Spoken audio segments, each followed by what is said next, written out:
घोषणा हो गई है, कांग्रेस कितनी तैयार है, मुद्दे क्या रहने वाले हैं उपचुनाव में कांग्रेस? हम लोग पूरी तरीके से तैयार हैं, मगर हमसे भी ज़्यादा तैयार बड़ौदा की जनता है। बड़ौदा की जनता इस खट्टर सरकार पार्ट 2 जो 6 साल से भारतीय जनता पार्टी का कुशासन इस प्रदेश में चल रहा है, उसका पूरा हिसाब किताब इस चुनाव में बड़ौदा की जनता करने के लिए उत्सुक है। मैं स्वयं बड़ौदा के बहुत से गांव के अंदर मेरे को जाके लोगों की जनभावनाओं को समझने का मौका मिला है और मुझे विश्वास है बड़ौदा विधानसभा क्षेत्र की 36 बिरादरी के लोग बड़े बहुमत से हमारे उम्मीदवार को वहाँ से जिताएंगे। मुद्दे क्या कुछ देखते हो इस चुनाव के अंदर, क्योंकि आपने बताया कि लोग तो इंतजार में है ही हैं, लेकिन एक बड़ी चुनौती कांग्रेस के सामने भी और खुद सरकार के तो है बीजेपी के, लेकिन आपके सामने भी, क्योंकि गढ़ कहा जाता है वो आपका। देखिए, इसमें 2-3 मुद्दे प्रमुख रहेंगे। पहला मुद्दा तो हरियाणा में कुशासन, ये एक रेफरेंडम, मिनी रेफरेंडम होगा सरकार की कार्यशैली पर। सरकार के खिलाफ अविश्वास प्रस्ताव हम पेश करेंगे लोगों के सामने और लोगों से आग्रह करेंगे उस पर वोटिंग करें और एक बड़ा अविश्वास सरकार के खिलाफ लोग पारित करने का काम करेंगे बड़ौदा से। सरकार की कार्यशैली पर एक ऐसी कार्यशैली जिसने किसान को आज चोट मारी, 6 साल से परेशान किया, नौजवान आज सबसे ज़्यादा बेरोजगारी हरियाणा में झेल रहा है, गरीब आदमियों के जितनी भी कल्याणकारी योजनाएं थी उन पर ग्रहण लगाने का काम इन लोगों ने किया, हरियाणा की अर्थव्यवस्था का भट्टा बिठाने का काम इनने किया। तो ये 6 साल से हरियाणा की दुर्दशा। दूसरा मुद्दा बड़ौदा विधानसभा क्षेत्र की अनदेखी।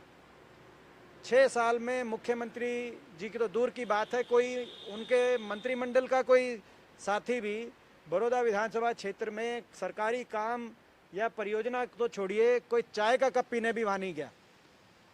तो ऐसे में जिस हलके को आपने हरियाणा के मानचित्र पे का हिस्सा ही नहीं माना हो, जिस हलके को आप ये मान के चल रहे हो ये हरियाणा में है ही नहीं, आज 6 साल के बाद जब आपको गरज आई तो लोगों से वोट मांगने के लिए आप सारे अपने मंत्रिमंडल को वहाँ पे झोंक रहे हों, तो ये जो बड़ी भारी अनदेखी हुई इन 6 साल में बड़ौदा की, और ये केवल अनदेखी ना जाने की बात नहीं कह रहा मैं, कोई विकास कार्य नहीं हुआ इन 6 साल में, ना कोई बड़ौदा विधानसभा क्षेत्र के अंदर कोई सड़कें बनी, ना कोई गांव का बजट आया, ना नहर के अंदर पानी आया, ना गांव को पर्याप्त मात्रा में पानी और बिजली मिली।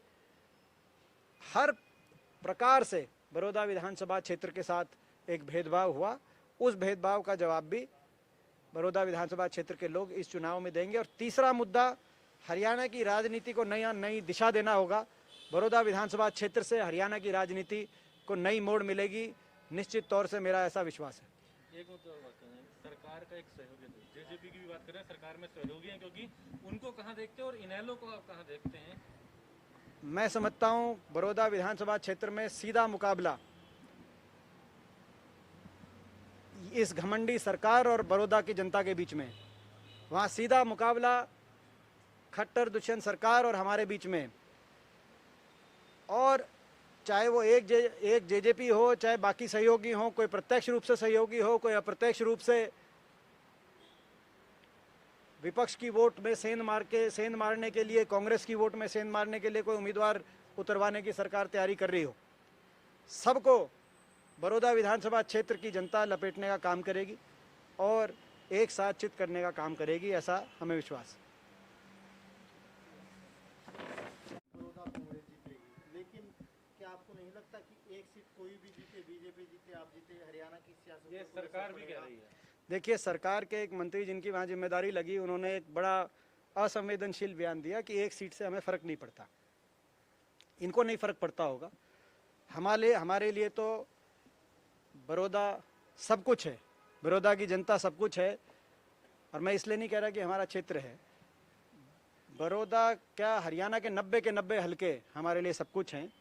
और एक सीट से कितना फ़र्क पड़ता है, हरियाणा की राजनीति को किस कदर एक सीट हिला कर रख सकती है, ऐसा जवाब बड़ौदा से इस घमंडी सरकार को मिलेगा जो कह रहे हैं कि एक सीट से की परवाह नहीं। जिस दिन नतीजा आएगा उस दिन हरियाणा की राजनीति को जो नई दिशा और मोड़ मिलेगी, मैं समझता हूँ ये इस बात को, नतीजा का इस बात का फैसला करेगा।